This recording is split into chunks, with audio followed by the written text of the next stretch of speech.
Hmm.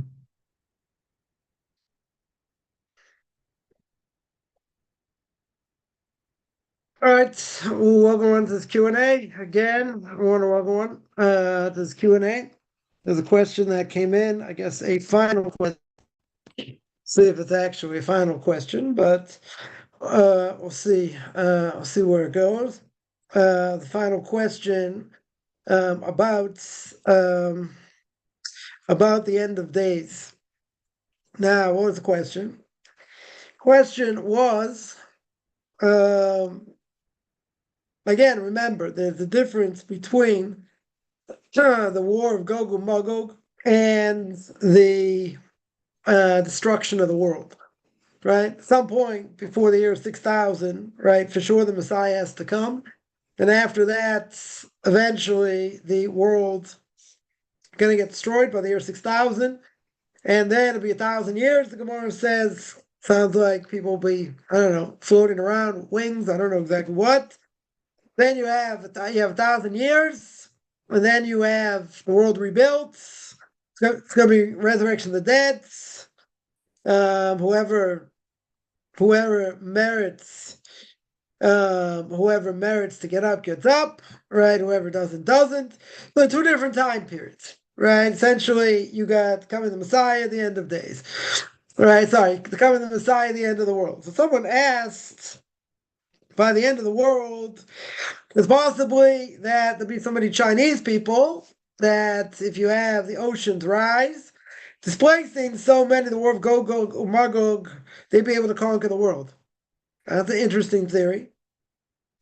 In other words, a lot of people get flooded out. The Chinese take over the world just by pure numbers. Yeah, and then China being in control. Again, anything's possible. The way that Malbim sets it up, it's Gog and Magog is going to be, Edom against Ishmael, right? The Western world against the Muslims, right? Seemingly against the Muslims. That's the way seemingly it should go. It doesn't have to be that way. But could be, let's say it's a major flood and they survive. So they take over, right? Could be, right? I mean, anything could happen, right? That's true. Is it possible also there's a polar reversal during the war? North and South Pole of the planet reversed suddenly, and there's a massive earthquake, right? It splits apart. Of Israel causes water to flow in it. Like, I guess Israel gets flooded, let's say. And could that happen? Listen, there are a lot of ways God can destroy the world, right? We see, God said by destruction of the world, by the Bible, by the generation of the flood, he'll never bring another flood against the world, right? He'll never flood the world again. So seemingly, if that's what God said, then this won't happen, right? There won't be a massive flood, right? How will the world be destroyed? It'll be destroyed, I don't know, 1.5 million different ways. But could it be, anyway, that you have a split, let's say North and South Pole, yeah, massive earthquake. Could be a massive earthquake. I mean, a massive earthquake doesn't necessarily destroy the whole world. Destroy part of the world, maybe. You know, is it going to destroy a whole continent? I mean, you see what a tsunami did a number of years ago, destroyed half of Southeast Asia. Okay, that was it, right? Really didn't destroy anything else. So I would say a major earthquake is not going to destroy the world, right? Maybe parts of the world. Yeah, maybe. Yeah, maybe some countries. I can't imagine would demolish a continent. That'd be impressive if that happened. But the world, I don't know. I find that hard to believe. Israel gets flooded. It's not. It could be some places. Some places could get flooded. That's true. But it's not going to be the whole world. God said, "I'm not going to bring another flood." Right? God said, "I'll never bring another flood." And could it occur that trapped in torture camps? Interesting. Seemingly, I don't think so. When the prophet says a third of the people are going to get killed, a third are going to live, and a third are going to be injured. Killed means killed, right? We're going to take that. We're going to take that literally, and I think the Karaites will be very happy, right? No interpretation here. That when people die, they die. Period. Not going to be tortured, right? Doesn't the war is going to be a bloodbath? That's what it sounds like. Doesn't I think there's people going to die left and right. I don't think it's going to be a question of torturing. Doesn't sound like it's going to be torturing people. Now, could those that survive could have been taken hostage and who knows what? Could be. It doesn't sound like that, right? Definitely doesn't sound like that.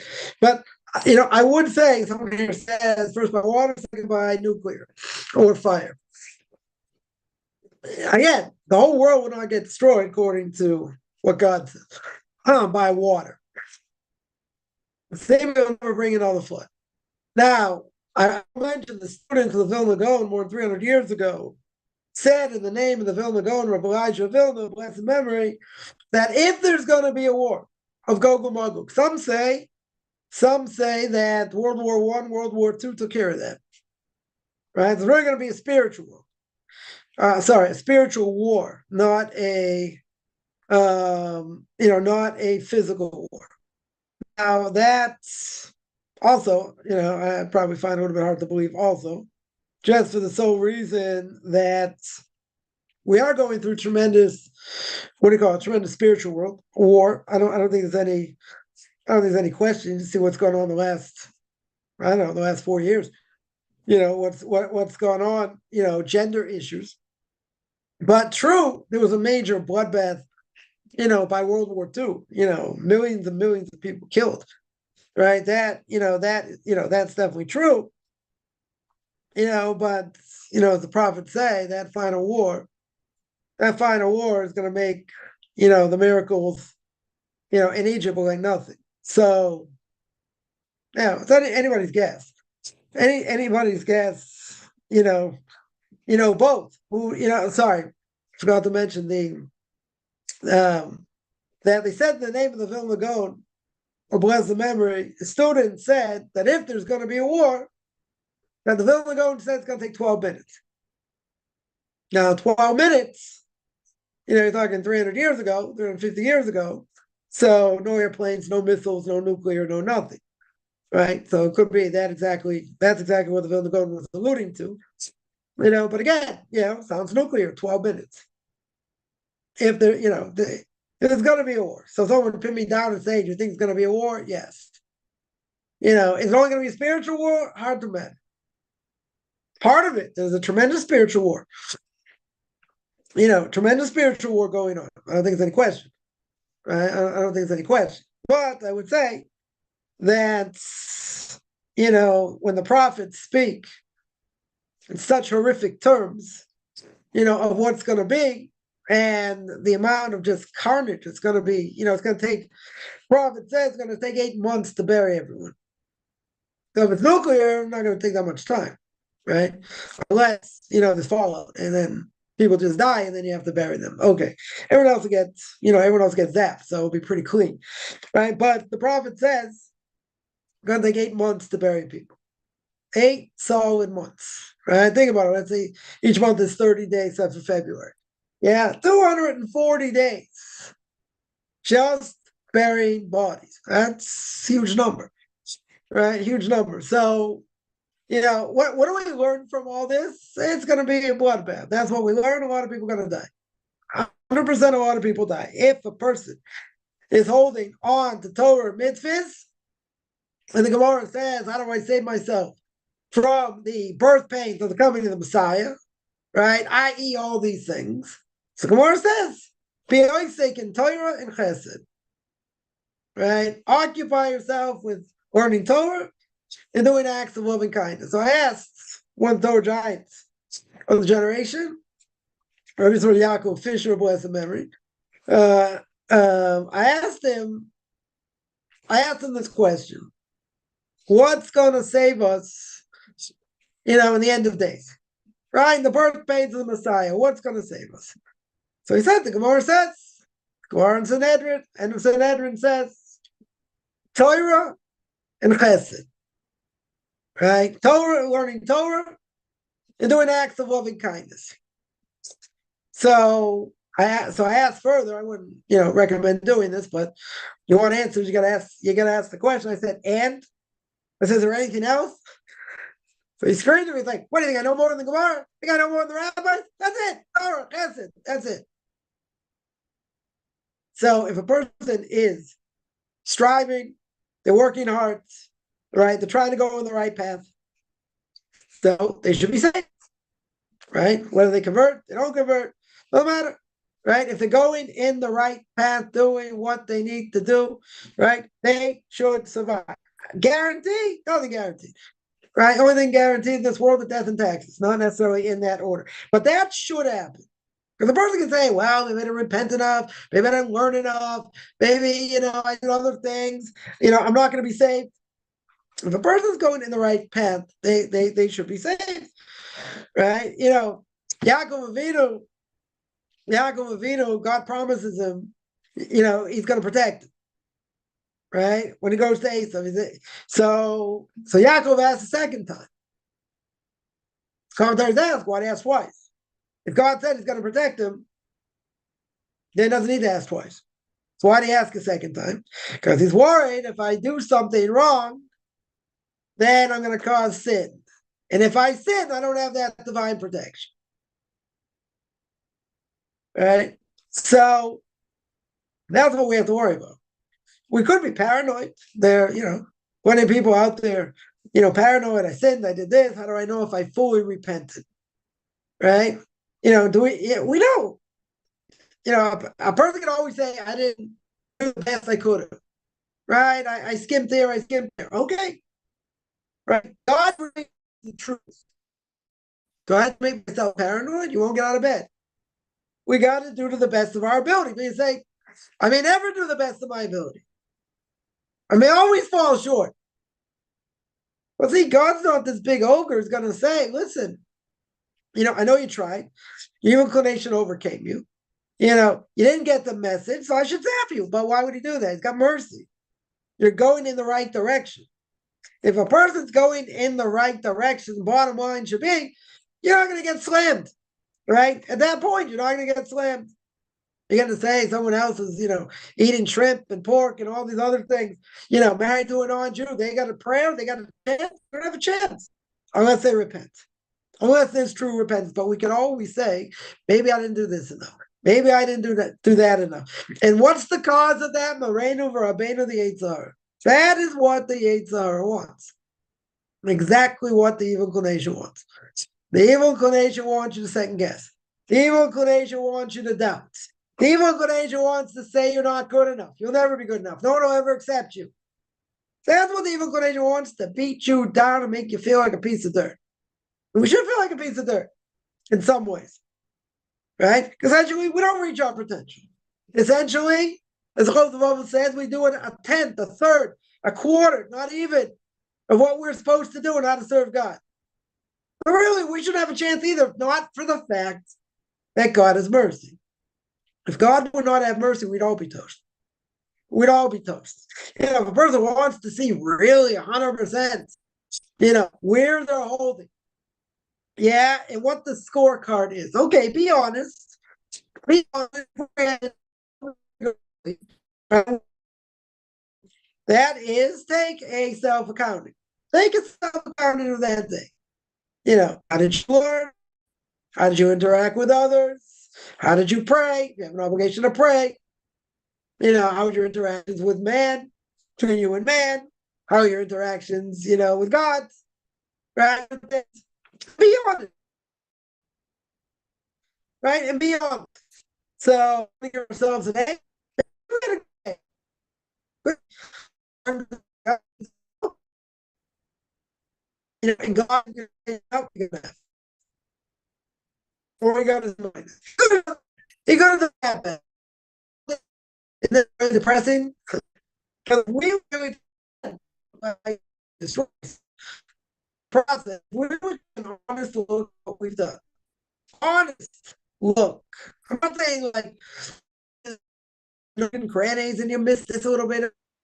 Whatever. In general, how did you do? How did you fill the day? In all these different things. Is anyone getting a solid A? I don't know. Hopefully you know, we get at least a C. But if a person's honest in what they did, and they write things down they didn't do so good, and they look at the list, they're like, I could be in trouble here. Now, it could be you did a lot of good things. You made blessings, you prayed, you did other things, whatever it is. But at what level? We're not talking about Kabbalistic intention. Did you mean what you said? Were your thoughts there? Was your mind there? Be very easy to knock us down. Very, very easy. So then, someone could say, okay, well, that's not the answer. The answer is we got to be better. We got to try harder. We got to work harder. But God sees that, and God understands that every person, is a work in progress. But you got to work. You got to work very hard. The Ramchal says we're in this world to toil. You got to work hard. That's it. There's no shortcuts. Trust me, I've looked. There are no shortcuts. Day in and day out, you got to work. And sometimes we fail. Sometimes we fail really badly. You got to pick yourself up. You got to start again. But the inclination will be very good. Very, very good. Doesn't need me to agree. He'll be very good in trying to demolish us. 100%. 100%. All right. Somebody asked a lot of questions here. Somebody asked, very good.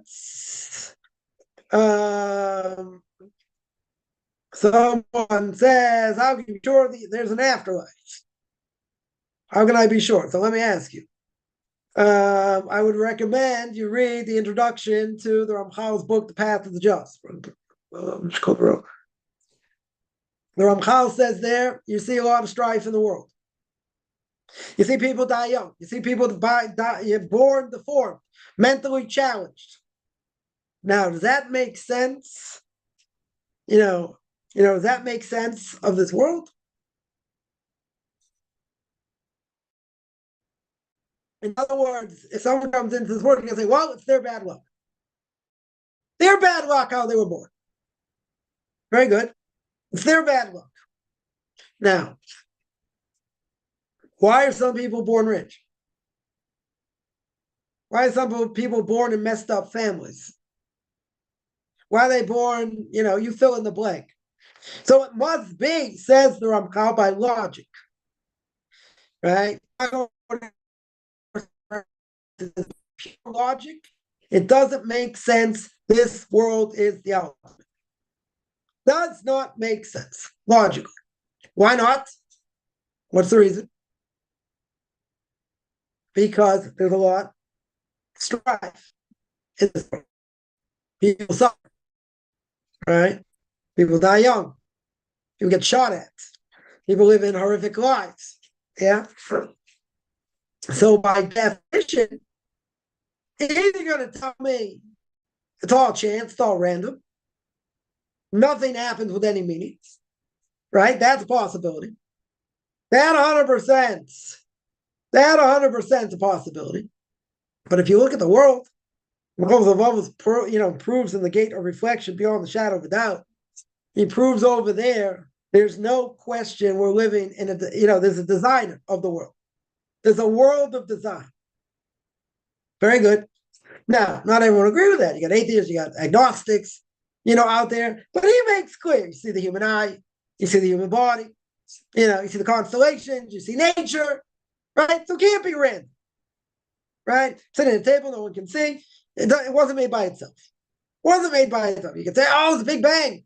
That's how the world came into existence. Very good. Who made the Big Bang? Right? Or, Stephen Hawking said, we're living in an expanding universe. Who's expanded it? I don't know. Science can't prove it. Very good. So maybe there's God. Maybe, but he won't entertain that possibility. Even though science proves that's expanding universe. Very good. So there's somebody had to organize. right? So good. So we can easily show there's a world of design. It's what Abraham did, at the age of 3, at the age of 40, or even later, convince the masses, not to believe in idolatry. Very good. Yeah. Does that mean life is easy? No. So we live in a very messed up world that we ourselves messed up. God didn't mess it up, we messed it up. Very good. Now, if that is true, by logic, not using any other argument, by logic, how can this messed up world that we've messed up just be the ultimate? Well, that makes sense. If somebody's born, let's say, somebody is born deformed. They're born, with cystic fibrosis. They're born with leukemia. They're born with any other cancer. Or who knows what. Now, if we believe in reward and punishment, which the Torah states clear, there's reward and punishment. Is that child being punished? Can't be. Why not? What's the age of punishment by a person? When they're an adult. How old are they when they are adult? Either 12 or 13, right? Girl 12, 13 for a boy, or up until the age of 20, right? We'll make it very simple. Up until that age, there's no punishment. They can't be punished for what they've done. You have a newborn baby suffering from, 10 different diseases. Probably won't live to the age of 5. Is it the baby's fault? Or you think even better, right? Make it a little more graphic, a little more depressing. Someone who dies of progeria. What's progeria? This is Kushner had a son, died from this, and he wrote the book. Bad things happen to good people, which I wouldn't recommend because it's heresy. But he said, what's the disease of progeria? The disease of progeria is that a child is basically ages very quickly, and you have a 10-year-old that looks like an 80-year-old. Right? So the child doesn't live like, be lucky if he goes past the age of 15. Right? Between 10, 15, whatever it is. This child died. But he said, I'm a good person. My wife's a good person. It must be, God doesn't run the world. But that's not punishment. Remember, that is not punishment. If it's not punishment, then why did he get it? Tough question. Why did he get it? So some people would say it's bad luck, bad genes. If you believe in God and God runs the world, no such thing as bad genes. So we're made up of body and soul, right? And that can be proven, but it doesn't matter, right? So that can't be punishment. Now, if that can't be punishment, and we do believe that a person, when they're born, has a soul, and that soul comes from the heavenly throne, whatever that means, right? Spiritual soul that controls the body, that allows the body to live, right? So now, if a child is not punishable, you only have a few conclusions. Either you're going to tell me the child, it's their bad luck, bad genes, or there has to be something else going on. What's that something else going on? Again, we're a mixture of body and soul. If we're a mixture of body and soul, and it could be, it's something for the soul. It's something that the soul has to go through. Why? Can't answer. Must be something that did. Something did in the past. So now, I'm going to ask, how can we be so sure? Because this world doesn't make any sense at all. There's no logic. There's no logic. Right? There's no logic, right? So you're going to say, okay. Now, how can the rabbis predict? Well, I'll ask another question. Right? Very good at asking a question with a question. There's always a question why we have to say the same prayers over and over again. And who made up a lot of the prayers? The only obligation for a Jew to pray, right, on a Torah level is if a person says, thank God, I want to thank God for this or whatever. That's it. That's all they have to do. right? According to the Rambam, others, that's all you have to do. Sing God's praises, one thing. You fulfill your obligation in prayer. What about all the prayers we say? What about all the times we say them? And what we have to say, when we have to say, right? You see, the rabbis told us that. Very good. Why should I listen to them? Right? That's really a question. Why should I listen to them? Yeah, so I'll tell you. And this is my simple answer. And there are other answers also. Who made up a lot of these prayers? The men of the Great Assembly. 120 men of the Great Assembly. Go to the beginning of Pirkei Avos. Right? Moses, he got it from God, passed on to Joshua, to the elders, men of the Great Assembly, right? There's a whole laundry list there of, how it got passed down. How Torah got passed down and what people said. What their statements were. Very good. Who were the men of the Great Assembly? Just saying, they were men. Right? Might have been great rabbis. Very good. They might have been. Yeah, but who was also included? Who was also included? Prophets. Legitimate prophets. Now, my simple answer is, you want to tell me a rabbi tell me to say it, you want to argue, and you think you know better. Okay. Right? That's really the crux of the argument here.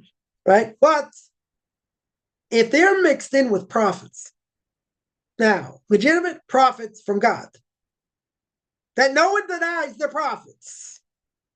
If no one denies they're prophets, let's say, and these prophets, some of these prophets, and the rabbis agree, and they say, these are the prayers you have to say when you have to say them. Now, what's my simple answer? It's not the only answer.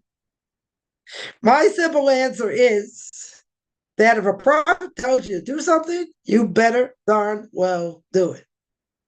Bottom line, they are prophet of God. God is telling them, tell the people to do this, do that, do the other thing. They have to give over the prophecy, even if it puts their life in danger. Where do we learn that out? From Joseph.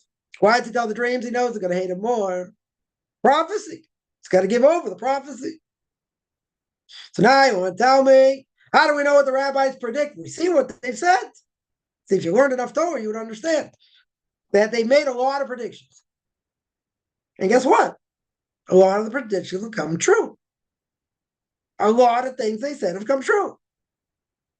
Therefore, by process of elimination, I could say, I should listen to them. But the Torah already tells me I have to listen to them. The Torah already says in the book of Deuteronomy, you're going to listen to Cohen and Levite in every generation. Those are the rabbis. But their predictions are gold. Because they have come to fruition. So you want to ask, why should I rely on them? Because a lot of things they said have come true. Have literally come true. And they knew the psyche of man. So you don't want to say, wow, how can they make predictions like this and like this? Who do you think these people were? You have no idea what these people are capable of. You think, oh, they're just like us. They're human beings. They were human beings. Good. They're human beings. Rabbi Yochanan ben Zakkai said, the merit of the world could have stood before because of the righteousness of him and his son. The whole world. You have any idea who Rabbi Yochanan ben Zakkai was? Oh, sorry, Rabbi Shimon Bar Yochai. Sorry, Shimon Bar Yochai. Have any idea who he was the day he left this world? He gave over the Zohar. The holy Kabbalistic work. Explained by the Arizal, the Vilna Gaon, others. We have any idea who these people are? No idea. But a lot of their predictions have come true. So when I ask, how do you know? How do you know? Because they've come true. And there are things, obviously, that, a person can be bright, they can be very smart, right? Predicting the future, not one of them. They can say this might happen, that might happen. All they have to do is find a fault, find a flaw, and say, well, it didn't happen. Doesn't mean they're perfect, doesn't mean they're God. Right? That's not what it means. But a lot of things they've said, if you see what they say, you've gone through enough sources, you wouldn't even ask the question. And the reason you wouldn't ask the question is because it's clear as day. They had different knowledge. They had different level of knowledge. Right? So I understand. Right? You can't just have faith. Judaism is not about faith. Judaism is about, belief with knowledge, right? That is the command that God says in Exodus chapter 20, verse 2, Anochi Hashem Elokecha, I am the Lord your God. How do you know? How do you know it says the Torah? Because it took you out of Egypt, right? God intervenes in history. Everybody knows the Jews were in Egypt. It's been proven through hieroglyphics and papyrus. 100% been proven they were there. Only people to get out of Egypt. No other nation enslaved got out. Well, that's not the point. Point is there's knowledge. That is the point. Right? Now, even if you would tell me 20% of the Torah has been proven, let's say we have empirical evidence of 20% that the Torah is true, right? If we have papyrus that says the Jews were in Egypt, and we have papyrus shows some of the plagues, let's say, doesn't that prove most of the book of Exodus? That would prove most of the book of Exodus. Because you have chapter upon chapter what happened to them in Egypt. That's 20% of the Torah right there. 20%. So that's 20% of the Torah. Even if you tell me another 80%, Tower of Babel they found. So you got part of the book of Genesis you can say it's true. Right? In other parts, doesn't matter. Even if I have 20% of the Torah that I know for sure is true and has empirically been proven, I don't need to ask about the other 80% of the proof. What's the reason? Because even if you haven't found the proof, it doesn't mean it's not true, regardless of what archaeologists say. Because if I have 20%, that's it, 20%. I need more than 20%. If I have 10% proof that I know 100% this happened and they were in this place. Right? Prove what happened in Jericho. Right? For empirical proof. If I have 20%, we'll stick with 20%. The other 80%, I don't have 80%. Where's the other 80%? Okay, it'll come. And even if it doesn't, we'll go on record and say it doesn't matter. That it hasn't been proven. Why not? Why not? Because they got 20% proof. You got the prophet Jeremiah. Most of the book of Jeremiah is all about screaming the temple's going to be destroyed. So that proves the temple was there. So if the temple was there, what about the book of Leviticus? Talks all about sacrifices. There were sacrifices. A good part of the book of Leviticus is all about sacrifices. So I got 1.5 books seemingly proven. Right? 2/5. It's pretty good. Right? 40%. I'd be happy with 20%. Someone asks, so that's what I would answer. Somebody asks, all right, Kabbalah seems to be similar to other spiritual questions.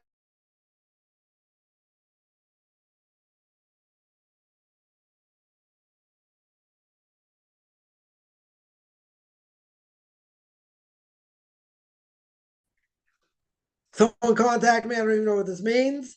I had to look it up, right? I had to look it up, see exactly what it meant. And someone tells me I am a pagan druid, right? And we came before everyone else. Well, I don't know what the Torah says. It's very clear not what the Torah says. Now, was there witchcraft in the world? Yes. Torah says you're not allowed to do it. Right? It exists, but who says it existed before the Torah? A pretty bold claim. That exists before the Torah. I didn't even argue with it. Well, they weren't worth the argument. Right? But the question is, okay, the Kabbalah seems to make spiritual claims from other religions. Are other religions came at the same time or after Judaism? After. They came after.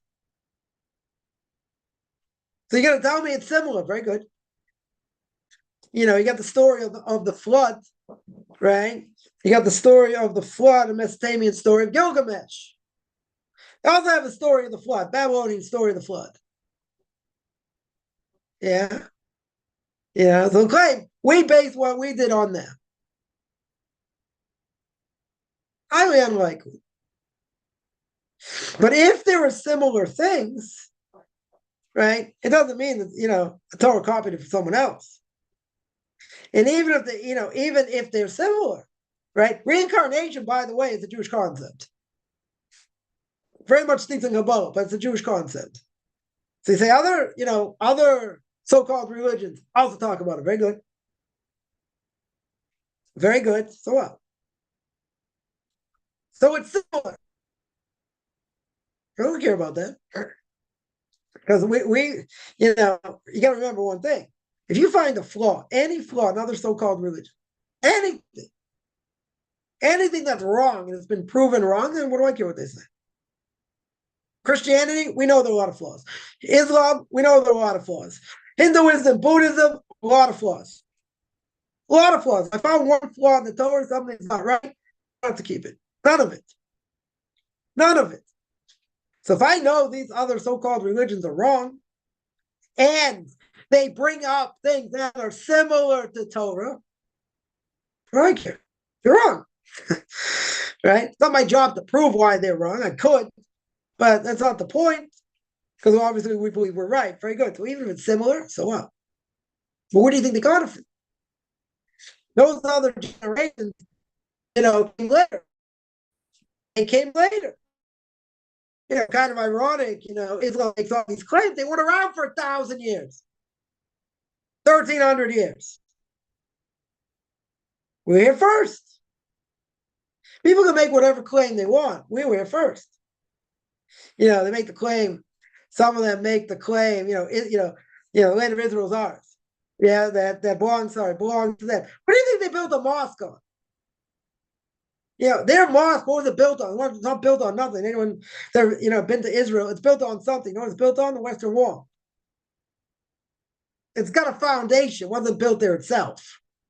It didn't come by itself. There was something already there, right? It was called the Temple in Jerusalem. It was already there. So they're using that foundation to put on. Very good. They weren't there first. I just saw someone put out a funny thing that, I shouldn't say funny, but prove a point about these so-called Palestinians for like 400 years. You had the Ottomans, then you had the British, and then you had Israel. We're the Palestinians. You had the Ottomans for like 500 years or something.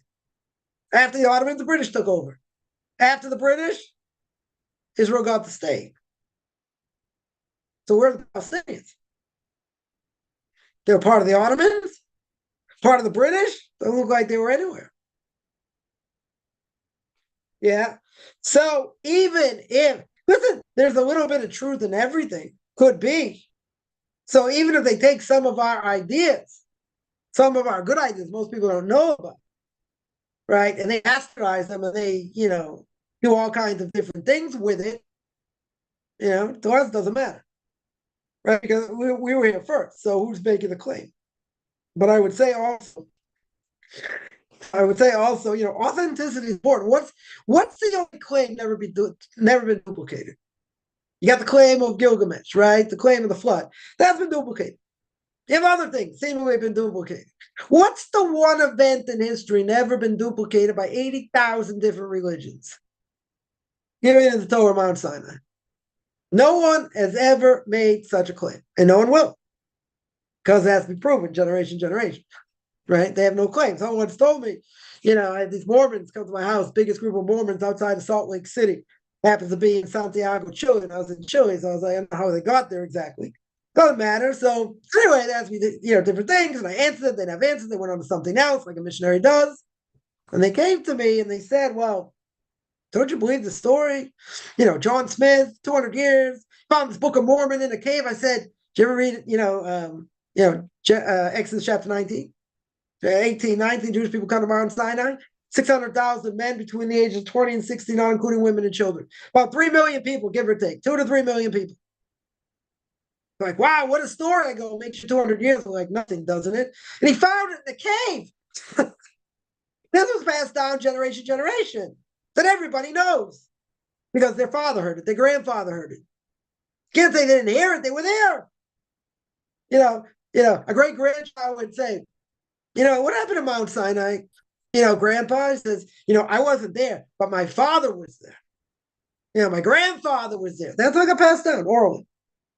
If it didn't happen, never get passed down. Can't pass down a lie like that.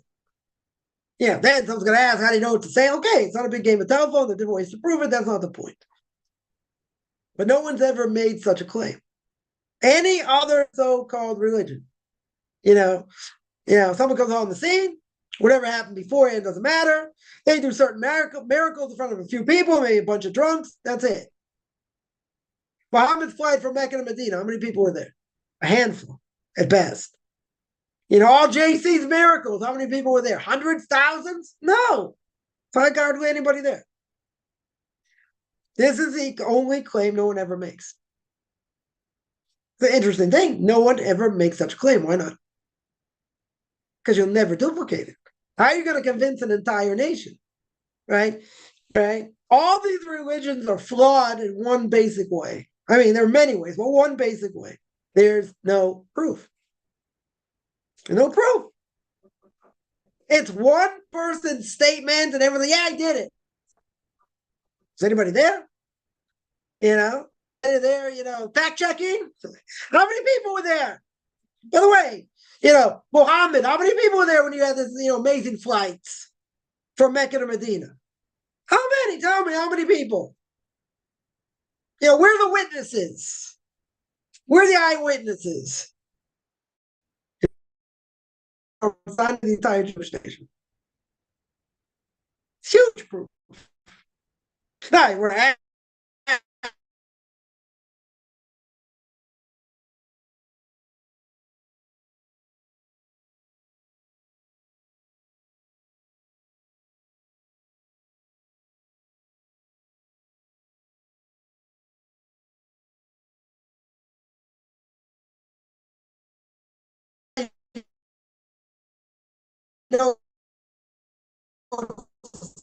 okay.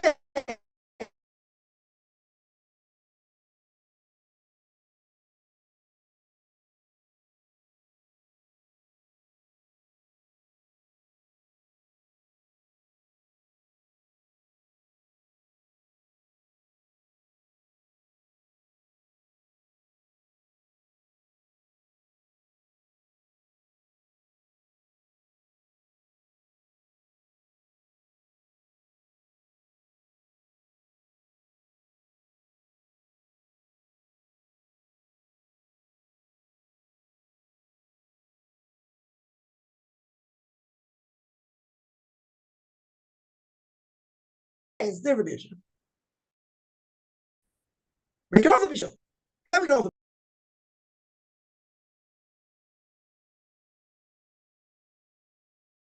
So a person's gonna say, come on, how do you know?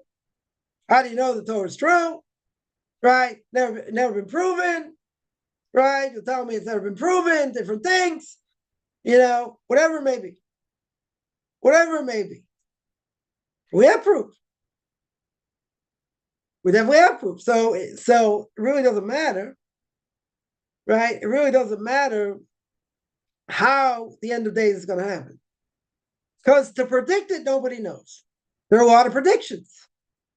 So how do we know who's right? In this case, we don't. Why do I say we don't? Because it's not clear.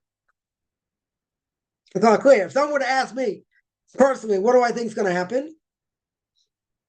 And I would tell them, the Malbim said it's going to be war of Islam against the Western world. They're going to fight against each other. They're going to realize, why are we doing this for the sake of the Jewish people? And then the Messiah is going to come. That's the way it looks to me. Or it's going to could also start with the king of Paras. Where's Paras today? Iran. Could start with that. Nobody knows, right? So even if there are different predictions, nobody knows clear cut the end of days what's going to be. Nobody knows, right? Because how do they know what's going to be? They don't. They're saying based on their beliefs and based on what they know, they think it's going to happen this way, that way. They could be right. Kabbalah could be right also, right? What is going to happen in the end? Nobody knows. Right? But that's not a contradiction. If they're predicting other things, that come to fruition, very good. This is something very clouded. Very, very clouded, nobody knows. And no one will figure out. Now, some of them might be right, could be. There are a lot of different opinions. What could happen, right? And when the world to come comes, does it come after the Messiah or after the world gets destroyed and the world gets recreated? And resurrection of the dead, a lot of different opinions. Who's right? That's a good question. Nobody knows. Nobody knows for sure. But you know what? In this case, it doesn't matter. What matters is what we do practically. Blessings, kashers, how do we hold like this, hold like that? We have hierarchy. Right? We have different opinion, the rabbis, different things. We have hierarchy, how we hold. It's a different thing. And more esoteric things. Is it something that we can know 100% clear? No. Can't know 100%. You can say, I think like this, I think like that. It could be, not be this, that. But things that you have like this that are contradictory verses across the board in the book of Tanakh, very hard. Right? It's going to be very, very hard.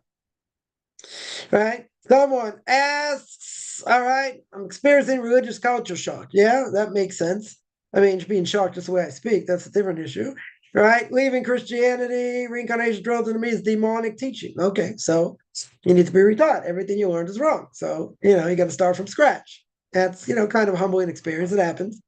It happens to a lot of people. So much I thought I knew, right? But, it's true. The problem is, you're taught from the wrong perspective. And once you're taught from the wrong perspective, then you have to relearn it. Right? That's frustrating. That is, I can understand. It can be very aggravating. But, that stuff that a person's been taught, has to be retaught. I had somebody, I guess a pastor or still a pastor, whatever, for years, he wanted me to teach him Talmud, teach him what the Torah says, what we're supposed to do, and he's going to teach him what JC says. I'm like, no one's going to do that. No Orthodox Jew or rabbi would do that. Like, why would anyone do that? We believe we're right. You're going to hear bastardize it with your own, own crazy beliefs, right? No point. Yeah, the guy told me all kinds of things. I'm like, there's no point. You're not going to convince me. I'm not interested in, in teaching, anyone who's just going to use it for other things. You want to use it to prove your point? I'm not going to sit there and argue, right? There's no point. So how should you study and pray? Learn from the right people and start from scratch. That's what you got to do.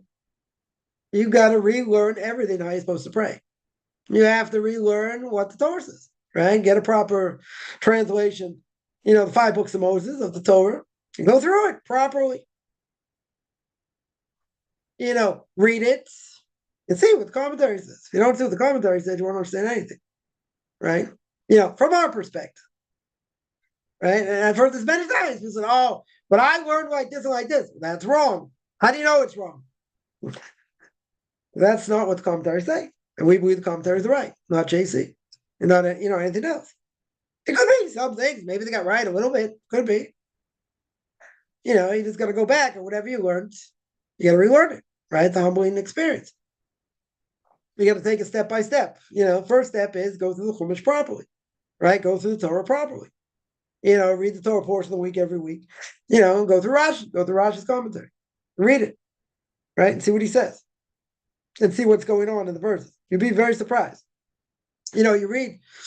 I'll just give one example. I'm not here to disprove Christianity. It's not the point, right? But they compare JC to a sin offering, right? Like he's the ultimate sacrifice. And what do they compare him to? What do they compare him to? They compare him to a Paschal offering.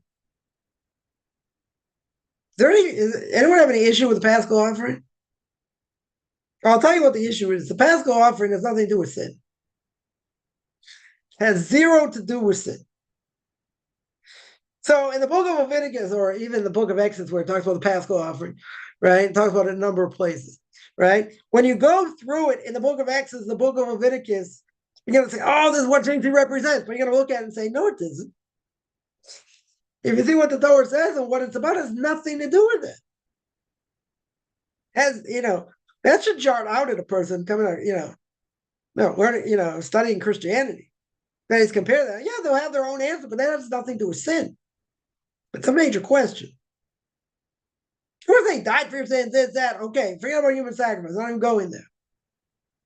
If he's supposed to represent sin offering, because he died for your sins, why a Paschal offering? Why in the world a Paschal offering? Problem, right?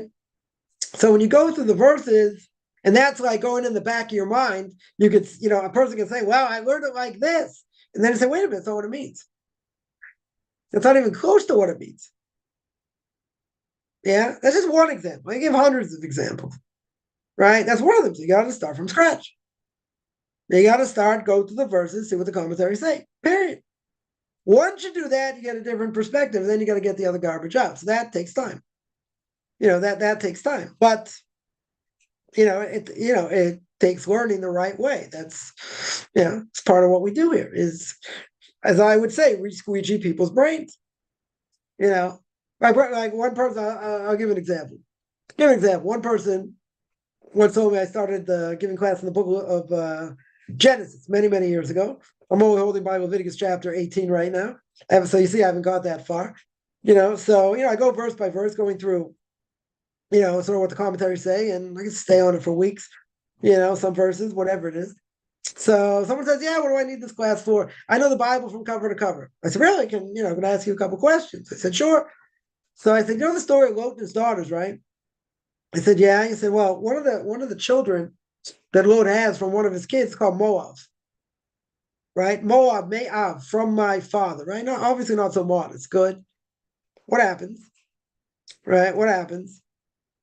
Who comes out of Moab? Everyone agrees. Ruth comes out of Moab. Whether she's the daughter of the king of Moab, the granddaughter of the king of Moab, is a question. But she comes clearly from Moab. Now, if she comes from Moab, very good. She is the great grandmother of King David. 3 generations later comes out King David. So I asked them, I said, I bet you never would have thought the future Messiah that has to come from the Davidic line comes from an incestuous relationship. Silence. So I said, let me give you another example. The story of Tamar and Yehuda, right? Tamar is married to one of Yehudah's sons. He dies. He has a second son. He dies. Third son, he doesn't want to give till, he's older. Whatever. So he doesn't die.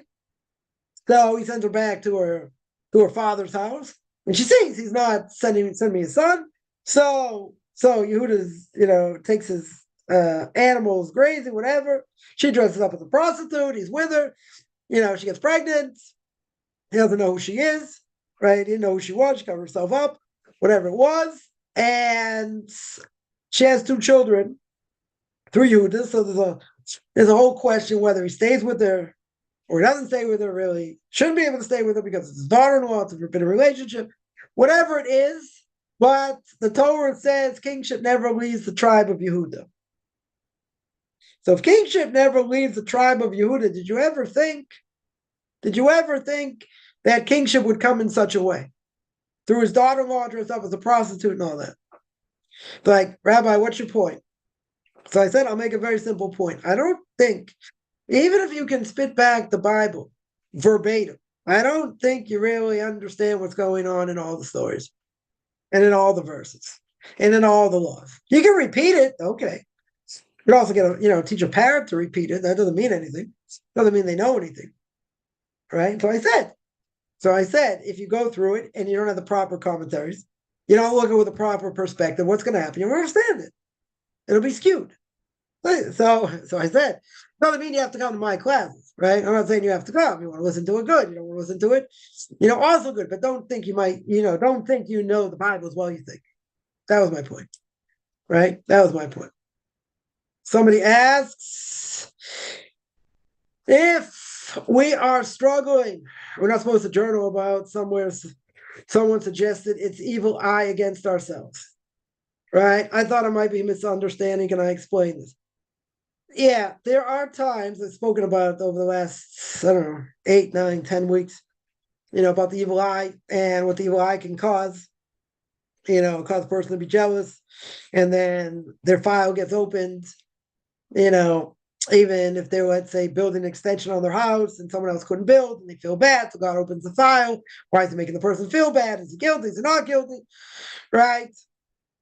Right? If a person struggles, let's say financially, let's say, I don't know, any number of ways, health-wise, right? How do you know? How do you know it's not the evil eye? How do you know? Maybe to make someone jealous somewhere or whatever. And the answer is we don't. But I would say, and this happened to me, I had a number of things happen that were above nature. When I mean above nature, it means according to nature, never should have happened. Never should have happened. So when strange things happen, that there's no, according to nature, that there's no rhyme or reason, then I would say, yeah, then probably it could be a case of what we call an ein hara, right? An evil eye. Then it could be. So, in my case, I went to my Rabbi, asked him, I was there with my wife, I asked him certain things happen, and, totally above nature. And I asked him, do you think, I have an evil eye on me? And he looked at me, he's like, no, I don't think. He says, I know. I was like, my voice screamed, so if things happen above nature that should not happen in general, like in a million years, it shouldn't happen. That could be, right? That could be, right? But if it's something that could happen, it's probable, then I wouldn't necessarily say it's an evil eye. But not only that, even though the Gemara says 99% of the people die because of it, if you don't believe it, doesn't have the effect. Right? Let's repeat that. If you don't believe it, it will not have the same effect. So, so someone says maybe it's the evil eye. It depends what's going on in your life. If it's something, again, that is like so above nature, it should never happen, then it could be. Then very well could be. If it's something that could happen according to nature, let's say a person had a number of things happen, but they were negligent. They were negligent in different ways. Is that the evil eye? I wouldn't say it's the evil eye. They're negligent. They got to be careful, right? They got to be more careful. But if a person had a lot of events happen, like in a short amount of time, like I had, a number of things happen in a very short amount of time. Was it normal? You tell me you got a 17-year-old fridge goes, okay, that's normal, right? Problem with your car, something happens, it's also normal, depending on the age of the car and how well you keep it and different things. But if you tell me like 3, 4, 5 things happen within like 10 days, one after the other, and they're not all such common things, yeah, then I would say something else might be going on. But if it's like normal wear and tear of certain things, even though it happened, a number of things, in a short amount of time, I wouldn't necessarily say it's evil eye. It has to be something that's like, goes against nature. That's not really normal. If it's not really normal, I wouldn't, then I would question. Then I would question it, right? But if it's something that's, could go according to nature, unless it's like a number of things all at once, then, then I would say, that's probably not the case. It's probably whatever test you have to go through. Would you be offended if I asked to hang out with them and teach me the ways of life? I don't know if they'll be offended. I don't know if they'll do it. I don't know if they'll do it, right? But if someone really shows that they want to learn, if they have the capability to do it, why shouldn't they do it? Right? They won't be offended by it. They certainly won't be offended by it. They may tell you, go to Rabbi to learn, or go to someone else, or whatever, but they won't be offended by it. Shouldn't be offended by it. Someone says, is it normal to have an impulse to want to tell Christians the religion is idolatry? Yes. Normal. Yeah. Is it normal for a secular Jew who becomes religious want to, bring their family back to Torah and Judaism? Yes. Is it hard to? Yes. Because you're born again, you're this, you're that. They don't want to listen, right? Well, what do we want to save them from? What's going to happen to them later? They'll say, save yourself, don't worry about me, whatever. And they don't want to hear about the repercussions or anything. Doesn't mean you can't bring it up to them, but I had somebody once, have a Bible group, Bible study, and they want to show all their newfound information to these Christians. They weren't interested. And they were shocked. They were totally shocked. I said, someone's been a Christian for 30 years, 40 years. All of a sudden you got to tell them, JC never existed, or all the things he said is garbage, and, that you've been lied to by the church. They're not going to hear that unless they're questioning. If they're already questioning certain things, they could hear it. They might be able to hear it, but what's going to stop them? What's the number one thing that's going to stop them? The number one thing that's going to stop them is if you believe in JC, you don't believe in him, you're going to fry in hell forever. That's going to stop them. That 100%, that 100%, that 100% is going to stop them. Right? Right? That is going to stop them. So why would they look into it? Unless someone really believes that's not true. But they have to really believe it. Because they're going to be taught. You got to have faith. You got to believe. You can't ask these questions. You face for 3 days. I don't know, all kinds of garbage. Because they don't have answers. Right? They don't have answers. But someone's got this, this newfound belief. And they say that, all this stuff isn't true. And I found all kinds of contradictions. Unless someone is searching and someone is interested, they'll never hear it. They don't want to hear it. They don't want to hear it. They've been lied to for the last 30 years. Right? Son of mine told me, father told him. It's like, what do you think? I've been lied to, been lied by the church for the last 50 years? Yeah. They keep people stupid. They don't allow them to ask questions. That's the whole point. You ask questions, you're damned forever. You can't ask questions. You got to have faith. So we also say you got to believe, right? But that's with knowledge. Belief with knowledge is not the same as a leap of faith. That's what they make the claim against us. Is, you just believe in this, but we got proof. You want to hear the proof? No. There's proof. We have proof. We just said you can prove at least 20%, 30% that the Torah is true. Empirically, we can prove it. So we want to hear that. Because they don't want to have to change. It's very easy being a Christian. Very, very easy. Believe in him, you don't have to do very much. Very, very easy. It's called pass the buck, opposite of what Judaism is. Right? Because Judaism stands for you got to take responsibility for your actions. Every single person has to take responsibility. Right? There's no such thing as someone came and takes your responsibility. Listen, if that would be the case, anyone can take what I have to do. Right? We're pray 3 times a day. You got to get up early. You got to learn as much as you can. Blah blah. You want to do it? Great. Take it. Take my responsibility. It doesn't work that way. It'd be great if it would. It'd be very easy. It's called pass the buck. Very easy. Very easy to live in this world. Yeah. Anything bad happens, Mr. S. Right? So, say a few incantations, different things, keep Mr. S at bay. A lot easier life. A lot easier life. How are we supposed to be a light to the nations? We're supposed to act the way we should. Keep the Torah the way we should.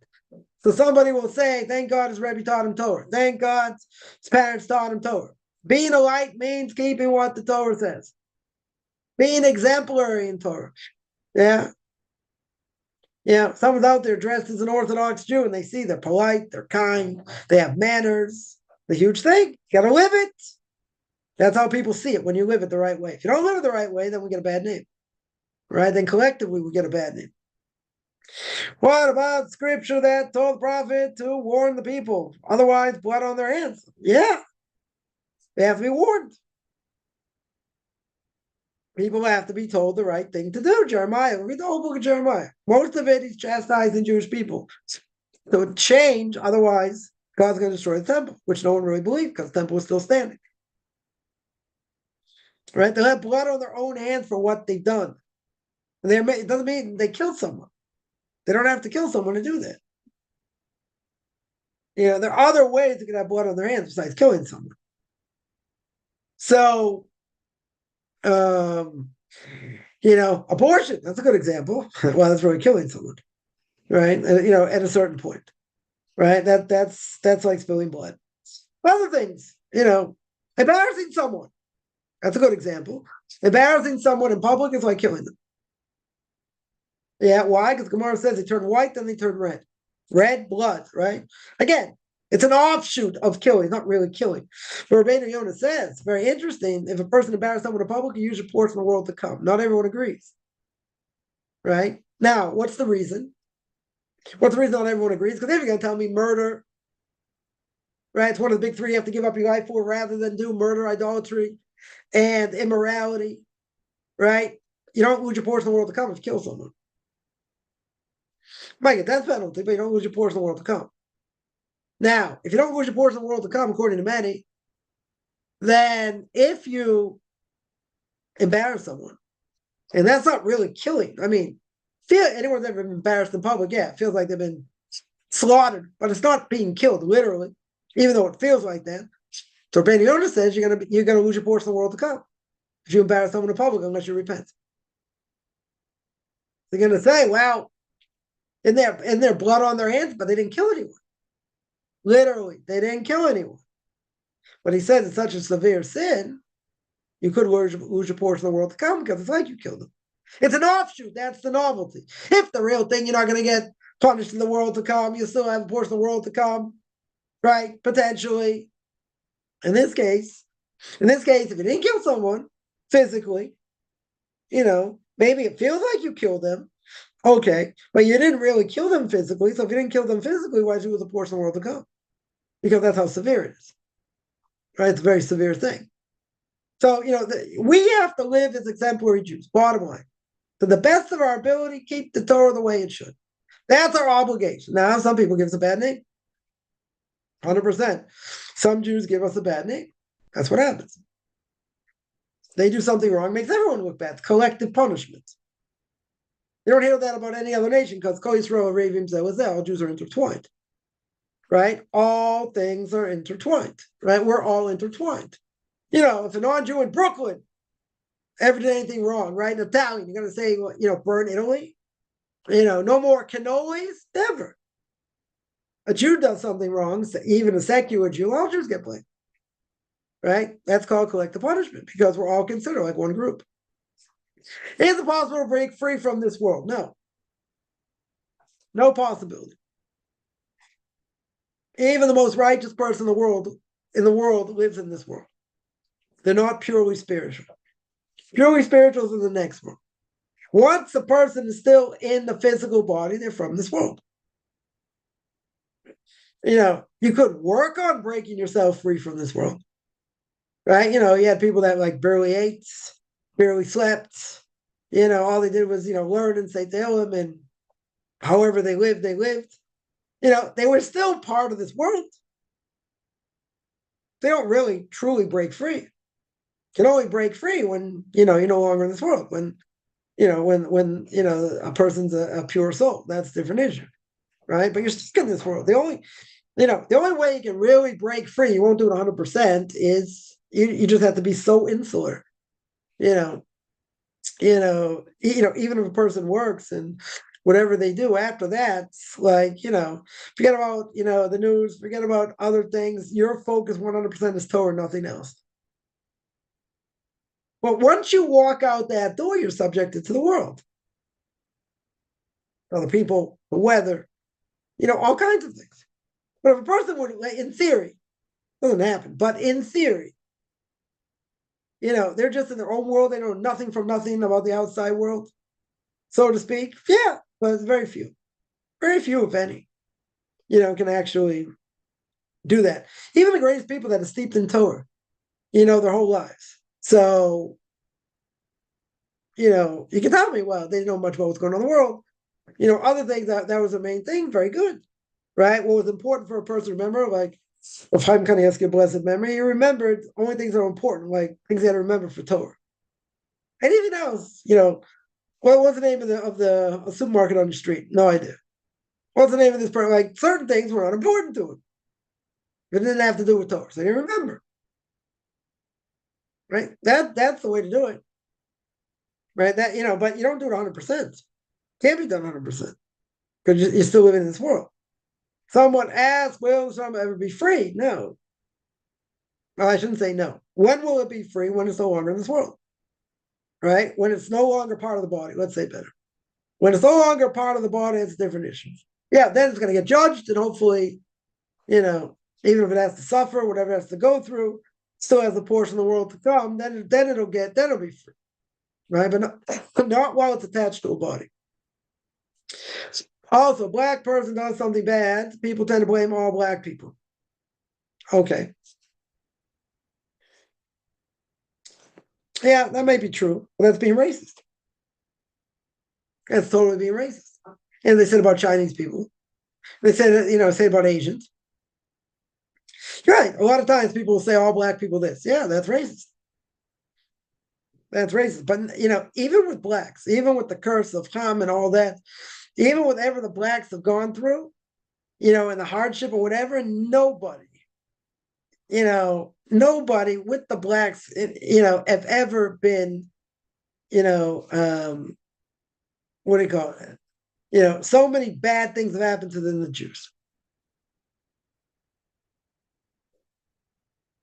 That's it. Most anti-Semitic, most crimes, a lot of crimes are against Jews when they're hate crimes. The vast majority. No, you can say there's black on black crime. Okay. Black on white crime. Yeah. That definitely exists. Right. I'm not going to say not. Right. But even if there are people that are racist, 100%, and they'll say all blacks are like this and all blacks are like that. Yeah. That's being racist. But that's not the same thing. That's not the same thing. Right. Because when a Jew does something, you gotta look at it this way. We're not going to use the UN as an example. I'll just mention, the UN has hundreds of nations in the UN. Well, there are a bunch of rogue nations there. Israel is 1/1000, probably less, of the world's population. 1/1000, they've been condemned in the UN more than any nation combined. More than any nation combined. They can say the UN is rogue and this and that. Okay, you can say a lot of things. Right? No one has been blamed more in the history of man. Check this out. You don't have to listen to me. In the history of man, no one's been blamed for so many things more than Jews. Nobody. Anti-Semitism is a very good example. Yeah, Jews have a lot of money. They hate us because we have money. Yeah. On the other hand, if you don't have any money, we're bloodsuckers and, we're eating off the economy. Right? So anti-Semitism is not rational. It's not rational in any way. So the claim, you can have two opposite claims and both be anti-Semitic. Yeah. Even though people are racist against blacks, it's true. Right? I'm not going to deny it. It's true. Right? But, I don't think I'm close to what goes on for us. Sure. Yeah. Even though you might say, well, it's a collective thing or whatever. Okay. Yeah, but it's not the same. Right? I don't think it's the same. Yeah, and Hanoch was taken away by Hashem, right? Because he didn't want him to see what was going on in the world. He took him early. So we wouldn't have to see all the crime and other things that went on. True. Right? That is true. I'm not gonna deny that is. It's a different issue though. It's not that's not the same thing. Right? The only comparison in the world amongst any nations or any races whatsoever that even want to come close, which I don't think is close at all. The comparison to the Jewish people are blacks. It's the only one. Yeah. There's plenty of people anti-Asian, right? Anti-Hispanic, yeah. So you can say, of all those nations, of all those groups, let's say, right? So blacks at the top, they could be at the top, right? But they're like a 1A way down compared to the Jews and what we've gone through. And I'm not coming to deny that they don't have problems, they don't have issues, right? That there's no racism against them. There is, right? I think it's clear there is, right? I don't think there's any question. But compared to what the Jewish people have gone through, regardless of what happened to the slaves in Africa and what's going on in America and whatever, Okay, they've had it hard. Not denying. Definitely have had it hard. Right? There's no question. You go back to Jewish people, I don't think it's even close. I don't think it's close. Right? They're like a very, very, very distant second. It's like, the Jews are at the top because of everything they've gone through, and like they're very, very distant second. Right? That's like there's no comparison. No comparison whatsoever. Even though a number of years ago, you had this fight between the Houthis, the Hutus and the Tutsis, whatever, in Africa. And 1 million people died, and no one even lifted a finger. No one did anything because they had no interest in Africa, I guess, whatever. But still, what the Jewish people have gone through, I mean, that's bad. I'm not saying it's not bad. But you look at like all the pogroms, the Holocaust, what happened, the Second Temple, the First Temple destruction. I mean, and all the other, the Crusades, and you had what do you call it, the Inquisition, all these different things. It makes makes like what everyone else gone through combined like child's play compared to what the Jewish people gone through. That's why it's an absolute miracle anyone would want to convert, right? Because we're certainly not at the top of the totem pole, no question, right? And things seemingly getting worse by the day, right? In a lot of ways. So it is pretty incredible someone would want to join, even knowing that. Even though you tell me, it's the right thing and this and that, but like there's a price. There is a price, right? I'll tell you what the price is. I'll be very graphic here, right? Any guy out there wants to look like an Orthodox Jew, right? Gonna grow a beard, gonna have a yarmulke, let's say a person wears a hat and jacket, you got tzitzis hanging out. You're gonna be a target. You potentially will be a target in most places. I'm not gonna say anything's gonna happen. Maybe something will happen, someone will say something, somebody won't, whatever it is. That is clear when someone says something, you're a target. Stigmatization, dress that way, whatever. That's not the point. Point is that someone's willing to stick out as a Jew and look like a Jew and do what a Jew is supposed to do. Yeah? Remember, when God gave the Torah on Mount Sinai, what's the word Sinai mean? Literally. Hatred. But all the nations had an opportunity to keep the Torah. Nobody wanted it. God went to all the nations. Everyone denied it, right? The Gemara says that. The Medrash says that. God came to the Jewish people. Jewish people said, Seven Ishmael will do. And then we'll hear whatever we're supposed to do. Yeah, that's why they bring hatred. Why in the world bring hatred? They had a choice. They could have joined. They didn't want to. No other nation wanted to join. So why are they angry? Why are they jealous? They wanted, so let them join. Right? So let them be part of the Jewish people. No, they don't want. And then, all these other things happen. Either we're very successful in countries, they hate us. We're not very successful, they hate us. But in either case, they hate us. In either way. You want to do the ultimate test? The ultimate test looks like an Orthodox Jew, see what people say. A friend of mine told me once, coming back Friday night, certain place, it's with someone, and these whatever, people are drinking and said, all these different things, against them. They just start off with them, just like calling them names, different things, as they're walking home. So this other guy said, this guy was a convert. So he says, they don't even know I was a non-Jew first. He's like dancing. This guy was dancing. He said, they think I'm a Jew. Beautiful.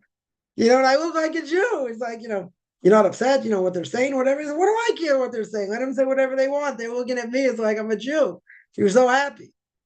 Yeah, that's a test. Right? That's the ultimate test. It's not what people say as a non-Jew. People say this against you and that against you, whatever. That's not the point. I mean, I'm not saying it's good, but it's not the point. When a person looks like a Jew, they say things. And even if you're a secular Jew, people can say things. A number of people tell me, say, this person was, a little bit anti-Semitic. Yeah, happens. So what happens? You look like me.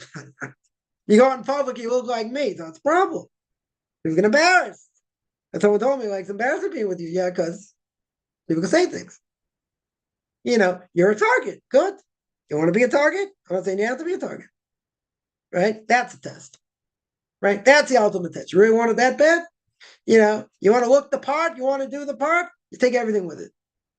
You don't want to take everything with it? Okay, but that's what you have to do. That is part of the process. And you might even, God forbid, have to die for it, rather than kiss the cross. Or do other things you have to give up your life for. You might have to. That's what Judaism says. Yeah, let me see other questions here. Same vein of warning people, should we tend to tell people we care for what Jewish teaching? Would blood be on our hands if we neglect? No, we don't have an obligation to teach them. Jews have an obligation to teach non-Jews. Sorry. Jews have an obligation to teach other Jews. Try and bring other secular Jews back. That's our obligation. We have no obligation to bring back non-Jews. Right? Now, does a non-Jew have an obligation before they convert to try and convince non-Jews? No. If they want to, they can. The other person, let's say they don't warn them, and they don't tell them, and the other person dies as a Christian. Yeah, is that your fault? No. That's something you have to worry about? No. It's not your obligation. Not your obligation. Even Jonah had to warn secular people. Yeah, you know why he had to warn secular people? Because God told him. God said, go to the people in Nineveh and tell them, they don't repent, we're going to kill you. You're going to die. Yeah. He went to secular people, right? I don't know if the secular, whatever. He went to that nation because God told him. Direct command. God says, go tell them. I'm going to wipe you out if you don't repent. That's a different issue. He warned them. He warned them. So I'll ask you. The Noahide laws, the universal laws everyone has to keep. Non-Jews have to keep, right? If they don't convert. They have to keep it.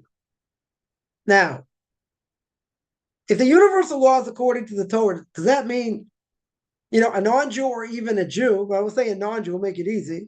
Does a non-Jew have to convince another non-Jew not to bow down to a cow? Or to bow down to a guy on a stick or who knows what? These are universal laws. I have to tell him not to commit euthanasia? Oh, that's not murder. Right? That's mercy. Okay. Yeah. We have an obligation to teach something's obvious? If it's obvious. If it's not obvious, you won't have an obligation for sure. Right? Right? Or maybe you would. Right? But if it's something obvious that everyone would know, that everybody would know, I have to tell them? They say, yeah, but they don't understand about idolatry. What do you mean? They think this cow has power? Really? And it can do other things, and even if it doesn't have power, what it represents? Baloney. It's a bunch of malarkey, we would say in Boston. It's garbage. I have to convince them? I have to sit there and work with them and try and convince them? I have no mitzvah whatsoever. And a Jew would also not have a mitzvah. It's not your problem. But it said, family members, this, that, true. And they're all going to be wiped off the face of the map, right? It's a sad reality. You can try, and you don't have an obligation to, right? And blood will not be on your hands. Did Jonah teach Nineveh the 7 Noahide laws? No. He didn't teach them. He warned them. He warned them. God said, warn them. And if they don't change their ways, I am going to destroy them. Now, did he teach them the Noahide laws? Not that I know of. He didn't want to, right? But God wanted to at least warn them, right? Did he teach the Noahide laws? I don't think so. I don't think he taught them. He warned them, right? I guess they figured out themselves. I don't know. I have to look into it. Exactly what they changed or whatever, not to get killed. Yeah. But he warned them. Okay. That was obligation to teach them. He didn't teach them, not as far as I know. Right? He definitely didn't teach them. But he said, well, how are they going to figure it out? So it could be there were universal laws they were transgressing, like don't steal and immorality and other things. So I have to, you have to teach them that. They have to stop from doing it. It's a different thing. Someone said they come home, a Jewish community call them a dirty good. Okay. Happened to me. There's once a pro-Nazi protest on my way to synagogue. Right. You might get it from both sides. Okay. It's part of the process. Yeah. You might get it. You might get it for being for a non-Jew on one side and for potentially being a Jew on the other side. Right. Yeah. It's part of the process. I'm not saying that's to happen more or less. It's part of the process. That's definitely part of the process.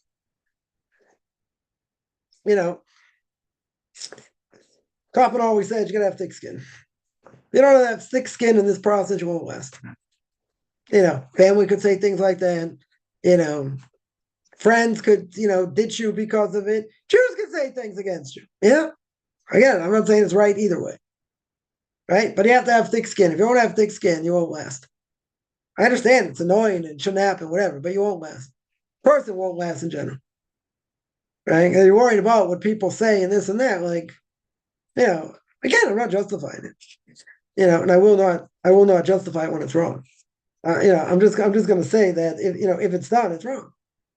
When it's wrong, but a person has to realize, as part of the process. Somebody, lived in let's say modern Orthodox community, and the most problem they had from anybody was them, or from Jews, not non-Jews.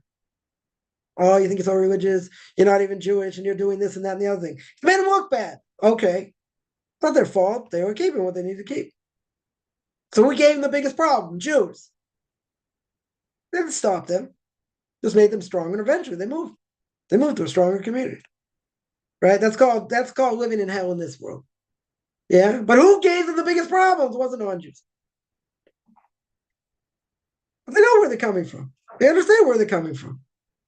Yeah, they don't have to like it. They live with it. They know these people are. They know what they represent. They move on. They don't think the way they do. They don't like, what they're doing and being, quote unquote, too stringent in certain things when it's not true. They had what to say. Okay. Doesn't mean it's right. It's a total prohibition of onus devarim also. Yeah, it's also problems. How can they do it? How's anyone sin? How they justify it? They did it. They weren't just made, it annoyed them. It annoyed them, but they took it in stride. People less religious than you, yeah, they'll make comments. They'll make comments. True. So either you did with it, you move on. They moved on. They,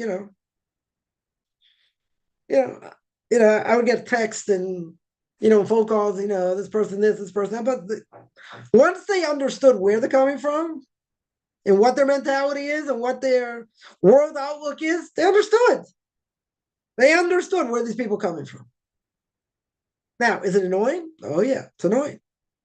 But they understand where they're coming from. So, again, person doesn't have thick skin, you won't make it. You got to deal with it. It's unpleasant, but, you move on. Any other questions? And I've never been told, by the way, a lot of things are bad, what people are saying. I'm not denying it, but imagine being told by a family member, yeah, not just someone on the street. Someone on the street, whatever, you can deal with. Whatever. A family member looks you straight in the eye and says, it's embarrassing to be seen in public with you. It's kind of hard to take, no? Now, could be. Person wasn't where they should have been anyway and dressed the way where they were, whatever. Doesn't matter. Is that painful? It's painful, right? It can very well be painful. But you look at it, years later, where they should have been there, they shouldn't have been there. So who is this person? You got someone who's into married. They, be a Jew on the inside, do whatever you want in your house, but don't go look like an Orthodox Jew because they're embarrassed. Is that your fault? Not your fault. Isn't it a painful thing to hear? Family member shoots you down. Makes fun of you, doesn't respect anything you do. Painful. If this person, I'm going to say it, right? I'm going to say it, but it's not politically correct. These people are mentally retarded, right? They are mentally challenged. They have a 25 IQ. If anyone with a 25 IQ says something, slobbers on me, whatever, it's annoying. You're right. It's annoying. That's it. Bink. You move on. I'm not worried what someone with a 25 IQ is going to say. Not worried. But you can say at the beginning, doesn't it sting? Depends how you look at the person. The person is mentally challenged, and they deserve to be tied up, in a straitjacket. They are insane. So what do I care what an insane person says? They can say whatever they want. It takes a long time to get over them. But once you say it enough, you say it 100 times a day, 5 times a day, whatever it is, no matter what anyone says, not going to worry about it. Doesn't matter.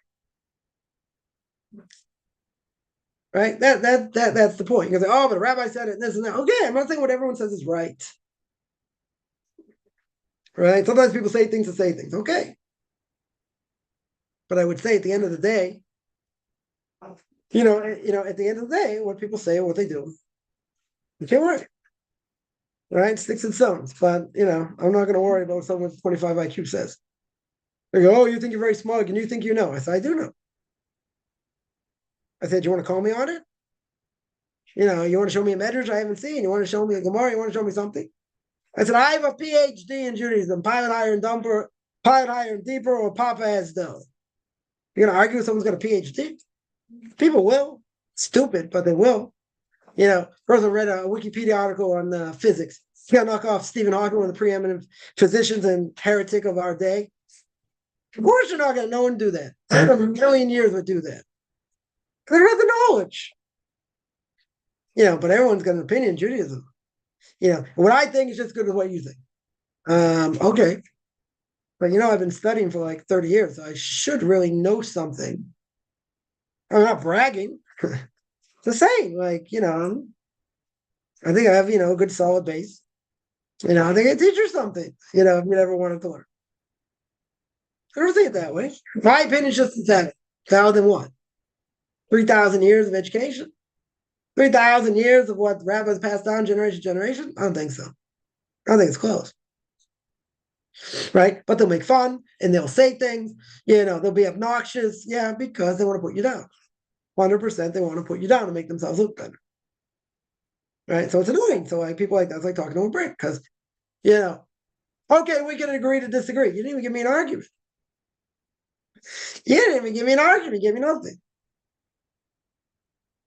Anyone wants to have those discussions, go ahead. It's a waste of time. Right? It's a waste of time. And the problem is you got to respect everything that they says, and they have no respect for you. So it's like, you're talking at each other, not to each other. Right? They're not looking at information. They're just saying whatever comes off the top of their head. Right? I mentioned a number of times, people I know, I grew up with, for the last 30, 40 years, let's say, age myself a little bit, right? Let's say, how many of them taken like an adult education course at all in the last 40 years in Judaism? I'm not going to say it's a goose egg, but I think it's pretty close. Yeah. Either they taking bad class, all right, whatever. But I don't think it's close. Now, since I don't think it's close, and they're going to say something, oh, I can't believe it, Judaism is it. They've never learned a lick in their lives. They barely read Hebrew. I don't think what they say seriously. We got to be respectful and this. You can destroy someone's argument, but you're not going to help them be religious. A person can do that, but sometimes it doesn't matter. Doesn't matter what you say. They want to hear. They just push it, don't want to hear. Right? But they can say obnoxious things. So you pick your poison. You want to get upset about it, you want to answer them and whatever you can, make you feel better, you can do it. One of my biggest things is, keep my mouth shut. That's a very hard thing. Especially when you hear garbage. You're just like, you got the claws ready to go, and you're just like, come on, really? I had something, someone something, whatever, number of years ago. Somebody really, off the wall comment. I'm like, I was like, all right, come on. Is that the best you have? That's the best shot you can give me? I said, that's it? Yeah, come on. I thought, someone your cow would give me something a little bit better. Something with a little more meat. It's like, nothing there, nothing. So it's annoying. I agree. There's, sometimes you gotta sit there and take it and just, I'm not saying you can't answer them. You can answer them, put them in their place, but I'm not gonna do anything. Right? They're saying, oh, that's the answer. Oh, now I want to learn more. I'm not gonna be interested. Right? Most of the time. They just say things to say things. Want to get under your skin. So, I got enough things to worry about. I don't need, I don't need more aggravation. Definitely, I don't need more aggravation in my life. Somebody says, is it true God doesn't send anything your way you can't overcome? Yes. Now, we may think we can't overcome it. But God never puts us in a position that we can't handle. That is true. Someone here says, I'm Ben Noach, I'm friends about Tshuva, encourage him to learn Torah. I'd be friends with him. Why not? What's the problem? Shouldn't be a problem. As I've heard, it's not good for the Jew to be friends with a non-Jew. Noahite's a different issue. They're not an idolater. They're not, you know, they're not necessarily doing anything wrong, right? Being friends with non-Jews, yeah, and doing other things that are not good for you. They can have influence over you. If you're not doing anything, bad that goes against the Torah, why not? Right? It should be, being friends with non-Jews is because of the values they bring. The bad values they have. Not to mention paganism, idolatry, and other things. Right? The values are bad. So if the values are bad, yeah. So then that would be an issue. But the values aren't bad. And a person's a Noahide, that's not a problem. That wouldn't be an issue. Do I have the ability to keep all the Torah? No one keep all the Torah. Right? Live in Israel, certain things you can't do. You're not a Kohen, not a Levite. Right? There are probably, less than half of the mitzvahs we can actually do. We can keep as much as we can. Right? So the person says, I wasn't raised as a Jew, so I feel like I don't have a safety net. Well, if you grew up as a secular Jew, same thing. What's the difference? You keep what you're able to keep. You do as much as you can. Right? I mean, basic things you have to keep, no question. Right? You're not able to keep, certain things you can't do. Right? You're not a Kohen, you don't live in Israel, other things. Okay, but whatever the mitzvahs are that we can do, we have to do them to the best of your ability. Right? So you're not going to keep the entire Torah, so to speak, because no one can do that. Right? But you're keeping whatever we're obligated to do in this world. So, a Jew coming into Judaism or a secular Jew becoming religious is the same thing. Right? They have the same obligations. Somebody asks, how many people are estimated to be members of lost tribes? A lot, millions. It's a majority of the Jewish people. So if you have, let's say, 60 million Jews today, probably should be 30. Right? The majority, it's probably the vast majority of the Jewish people, that have gone lost. But so there are two opinions. One opinion is they will come back, and another opinion is they won't come back. Right? So nobody knows, but it's a lot. Right? So around 2 billion. I don't know, 2 billion. I don't know, 10 tribes, you had 3 million. 3 million came out. Tribes got dispersed. I don't know. Could be, it's a lot. Yeah. Probably my millions are probably not enough. Probably 30 million, probably not a good estimate. It's probably more. Right? Probably a lot more. That could be. That very well could be. But again, difference of opinion whether coming back or not. Yeah. Any other questions?